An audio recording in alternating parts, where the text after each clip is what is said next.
दोस्तों, क्या आप अकेले ही कोई बिजनेस शुरू करना चाहते हैं और आपको लगता है कि कंपनी केवल दो लोगों से ही हो सकती है? तो आज के इस वीडियो को पूरा जरूर देखिएगा क्योंकि आज का ये वीडियो आपके लिए है।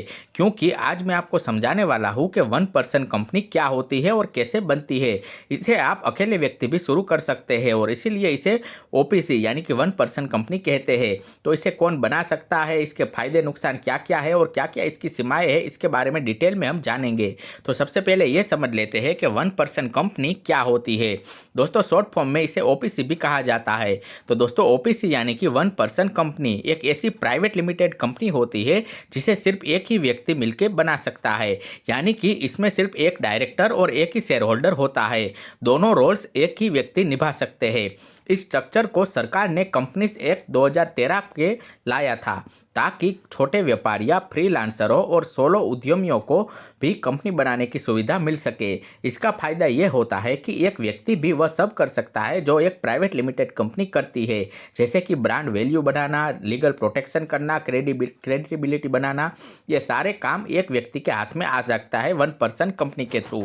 अब जान लेते हैं कि ओपीसी की सबसे खास बात क्या है, यानी कि वो है लिमिटेड लायबिलिटी की। दोस्तों, ओपीसी में लिमिटेड लायबिलिटी प्रोटेक्शन मिलता है। मतलब कि अगर बिजनेस को नुकसान होता है या कोई कानूनी विवाद हो जाता है तो आपकी व्यक्तिगत संपत्ति सुरक्षित रहती है। आपके ऊपर सिर्फ उतनी ही जिम्मेदारी होती है जितना पैसा आपने कंपनी में लगाया है। यह सुविधा एक सोल प्रोप्राइटरशिप में नहीं मिलती है, बल्कि प्राइवेट लिमिटेड कंपनी में जरूर मिलती है। तो ओपीसी में भी आपको यह सुविधा मिलती है कि आपकी व्यक्तिगत संपत्ति सुरक्षित रहती है, सिर्फ कानूनी विवाद और बिजनेस को भी नुकसान होता है।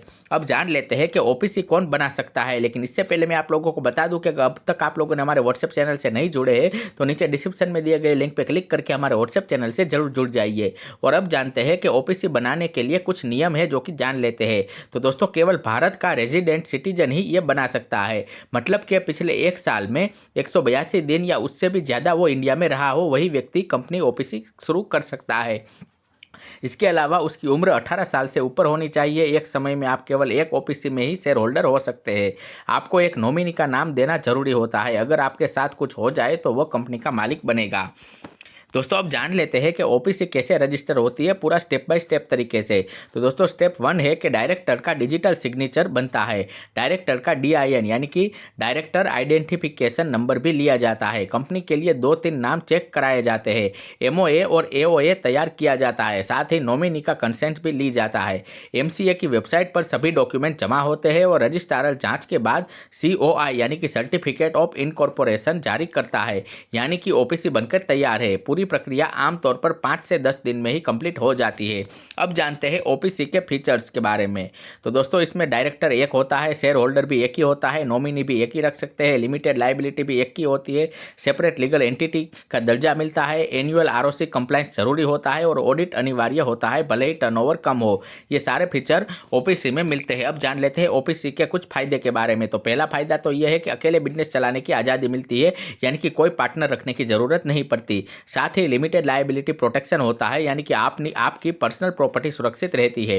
कॉर्पोरेट इमेज और ब्रांड वैल्यू बढ़ती है, यानी कि क्लाइंट को ज़्यादा भरोसा आता है जब कंपनी रजिस्टर होती है। फंडिंग लेना आसान होता है, यानी कि बैंक लोन्स और इन्वेस्टर को क्रेडिबिलिटी बढ़ती है। सेपरेट लीगल एंटिटी कहलाती है, बिजनेस और व्यक्ति अलग अलग माने जाते हैं। अब जान लेते हैं ओपीसी के कुछ नुकसान यानी कि डिसएडवांटेज के बारे में। तो दोस्तों, पहला डिसएडवांटेज है सालाना कंप्लाइंट महंगा होता है, यानी कि ऑडिट प्लस ROC फाइलिंग करने से खर्च बढ़ सकता है। केवल भारतीय ही बना सकता है, NRI और फॉरेनर्स नहीं बना सकते। कभी कभी ओपीसी को प्राइवेट लिमिटेड में भी बदलना पड़ता है अगर टर्नओवर 2 करोड़ से ऊपर हो जाए तो, या कैपिटल 50 लाख से ज़्यादा हुई तो, या फिर कन्वर्जन कंपलसरी हो सकता है। सिर्फ एक शेयर होल्डर अलाउड है। कोई भी पार्टनर जोड़ने हो तो कंपनी को स्ट्रक्चर बदलना पड़ेगा। उसके बाद जानते हैं कि ओपीसी किसके लिए सबसे अच्छा है। तो दोस्तों, ओपीसी उन लोगों के लिए परफेक्ट है जो कि फ्रीलांसर है, कंसल्टेंट है, यूट्यूबर है, इन्फ्लुएंसर है या फिर ई-कॉमर्स सेलर है। साथ ही स्टार्टअप अकेले शुरू करना चाहते हैं उनके लिए भी सही है। सर्विस बेस्ड बिजनेस करते हैं उनका भी सही है। मतलब जहां पूरा बिजनेस एक व्यक्ति चला सके उनके लिए ओपीसी सबसे बढ़िया विकल्प साबित होता है। तो दोस्तों, 1% कंपनी प्राइवेट लिमिटेड कंपनी की सारी खूबियां देती है, लेकिन अकेले व्यक्ति की सुविधा देती है। अगर आप भविष्य में अपने बिजनेस को बड़ा बनाना चाहते हैं तो लीगल प्रोटेक्शन भी चाहते हैं तो ओपीसी एक बेहतरीन विकल्प हो सकता है। अगर आपको यह वीडियो पसंद आई हो तो इसे लाइक करें और दोस्तों के साथ शेयर जरूर करें। साथ ही हमारे हमारे चैनल को सब्सक्राइब करें ताकि ऐसे ही महत्वपूर्ण वीडियो आपको मिलती रहे। दोस्तों कमेंट सेक्शन के बाजू में ही हाइप का एक बटन होगा, तो हमारे वीडियो को हाइप जरूर करें ताकि हमें पता चल सके कि आपको हमारी वीडियो पसंद आ रही है।